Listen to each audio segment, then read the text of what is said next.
Pai do Senhor, meus irmãos, sejam bem-vindos ao nosso devocional. Hoje é dia 5 de fevereiro, quarta-feira. Deus te abençoe nesse dia. Vamos ler aqui 1 João 3:20. Pois, se o coração nos condena, Deus é maior que nosso coração. Ele é conhecedor de tudo. Pensando que esse verso aqui de João está no contexto das verdades interiores, daquilo que não é fingimento em nós. Porque o apóstolo João vem falando a respeito de que as nossas palavras não sejam fingidas e, enfim, da nossa relação com Deus e se o coração pode ou não pesar diante de Deus. Obviamente, não por causa de Deus, mas por causa do nosso próprio coração. Por quê? Nós somos falhos e o nosso coração pode nos condenar em algum exame que a gente faça, né? Por isso que o apóstolo João está falando de que as nossas atitudes, o nosso amor, não sejam apenas de palavras, mas de coração. Aqui ele vem falando. Aí ele diz: se o coração não condena, nós tá, tá tudo tranquilo. Aí a gente tem coragem de orar, de pedir, e a gente recebe a resposta das nossas orações. E ele diz, no meio desse contexto, se o coração nos condena, porque pode acontecer, ele diz, Deus é maior. E esse verso, para mim, ele é um grande escape, uma âncora mesmo de segurança, de esperança, porque a Bíblia nos ensina a julgar a si mesmo, né? E a Bíblia nos ensina, o apóstolo Paulo, a fazermos o autoexame, ou como alguém já chamou mais bonito, exame introspectivo, né? O autoexame é exigido de nós. Por quê? Para que nós, eu, você, para que a gente saiba o que vai de fato no nosso íntimo, no nosso interior. É uma autoinvestigação. Eu tô me colocando como, vamos dizer assim, o investigador de mim mesmo, né? O policial de mim mesmo. E eu me desloco de mim mesmo para olhar para as minhas atitudes, olhar para as minhas palavras, para eu verificar mesmo quais sejam de fato as condições espirituais, né? Quais sejam as minhas motivações, as minhas atitudes espirituais. Então, você vê que o apóstolo Paulo, no que diz respeito à ceia, ele recomendou que fizesse isso. Um momento solene, de memorial, né? De cumprimento de ordenança, porque foi Jesus quem mandou a gente participar da ceia, mas ele recomenda para fazer isso, para se autoexaminar. Então, esse examinar-se a si mesmo, ele tá é uma doutrina paulina, né? Não é só na ceia. Eu lembro daquele verso que diz: provando sempre o que é agradável ao Senhor, que ele fala lá na carta aos Efésios. Provando sempre o que é agradável, né? E eu comecei falando aqui que tem coisas que o coração não condena, mas tem coisas que o coração condena. Tem coisas que são agradáveis ao Senhor, tem coisas que são desagradáveis ao Senhor e pesa no nosso coração. E esse verso está dizendo que se tiver alguma coisa que pese ao coração, Deus é maior. Por isso que eu chamei esse verso de uma âncora, de uma esperança, né? Por quê? Porque não é um autoexame, como é que eu vou dizer, para você sair derrotado, né? Mórbido, para você ficar se arrastando como um verme que nada vale, né? E também não estou dizendo que você é diamante, que você é filho do rei, que é príncipe. Não estou com essa prosa toda. Eu estou dizendo que a Bíblia manda fazer exame, e repito, de outro jeito, de outras palavras, o apóstolo Paulo falou a mesma coisa. Interessante que o próprio Jesus fala isso. Vocês lembram quando ele manda examinar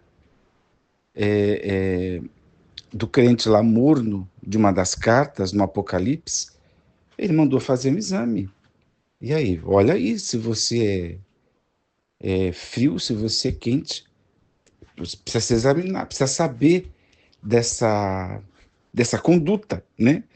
Então, para que serve, então? Não é para uma morbidez, não é para eu ficar desanimado, mas antes pelo contrário, é uma motivação à fé.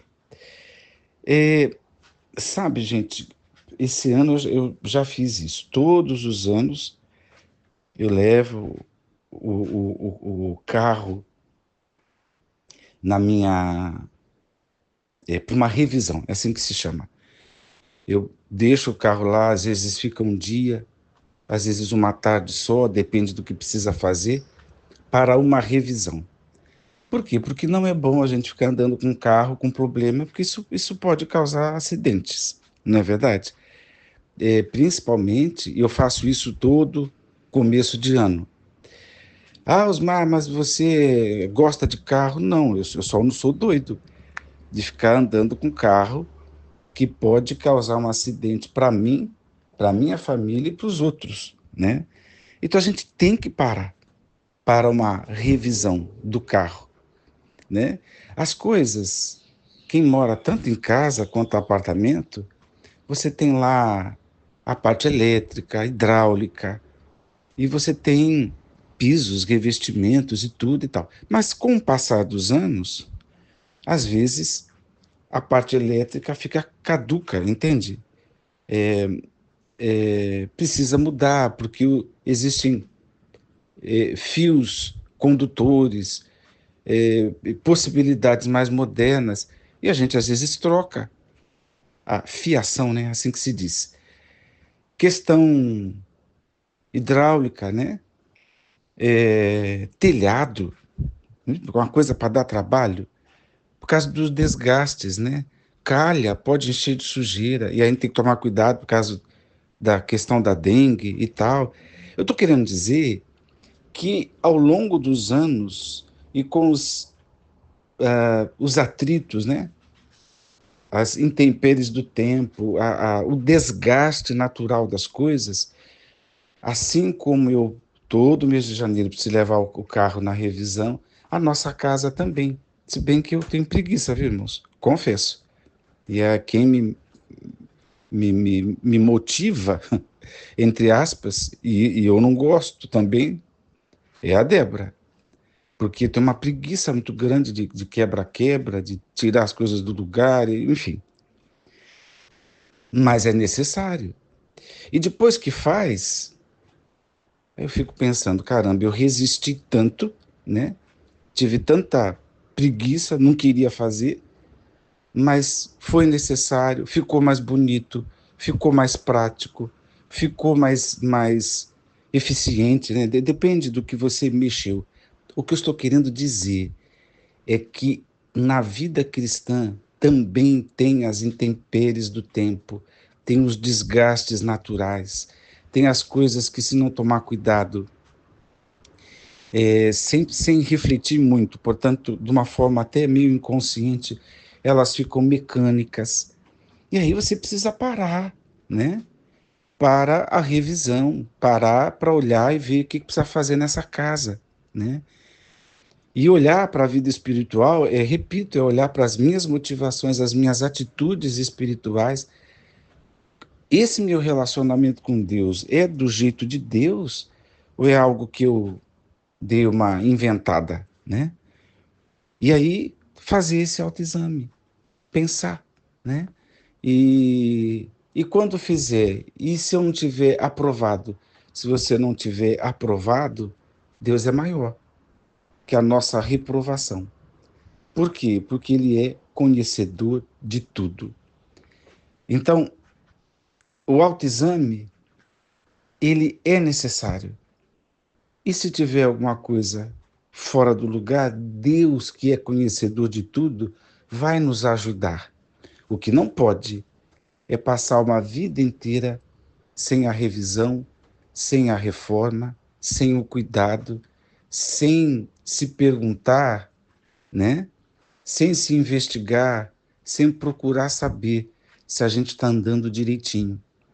E, e quando a gente faz isso, a gente fica livre do julgamento dos outros, né? Porque a gente mesmo se antecipou e a gente mesmo está nesse autocuidado. Que Deus te abençoe. Deus é maior. Não tenha medo de fazer as perguntas para você mesmo, de cobrar de você mesmo, porque se você estiver em falha, Deus é o nosso ajudador. Deus tem maior interesse na nossa vida espiritual mais do que nós mesmos. Deus quer a nossa vitória. Deus é pró, né? Em Deus está o sim, em Cristo, né? O sim e o amém. Deus é positivo, Deus quer nos abençoar. Como diz as Escrituras, se Deus é por nós, quem será contra nós? Nem a reprovação, um autoexame vai nos afastar de Deus. Que Deus te abençoe a manter a fé, a perguntar para a sua fé, como é que você vai, né? Deus te abençoe. Vamos orar. Pai, que a tua graça seja sobre nós, a tua misericórdia se manifeste sobre todos os meus irmãos. Abençoa, Senhor, que saibamos cuidar, ó Deus, de nós mesmos, para não sermos desgastados, perdermos a motivação, o foco e fazermos coisas pelas atitudes erradas. É o que eu peço, Senhor, no nome de Jesus. Amém.